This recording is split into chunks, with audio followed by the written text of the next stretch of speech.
Hey everyone, welcome back to another quick how-to. In this video, we're going to show you how you can log into Telegram using your phone number.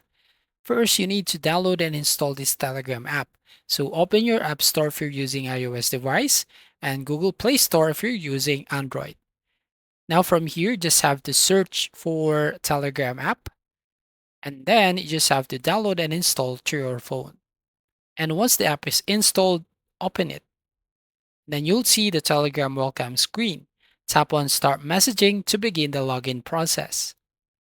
Next, you'll need to enter your phone number. Make sure to include your country code, and once you've entered your phone number, tap on the checkmark or next button, and Telegram will send a verification code to your phone via SMS.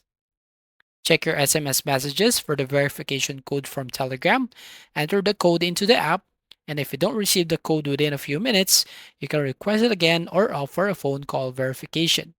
Now that you're logged in, you can start exploring Telegram's features and you can start a chat, create groups, join channels, and much more. And Telegram offers a wide range of functionalities to enhance your messaging experience. So that's all. Thank you for watching. Please like and subscribe and see you in the next video.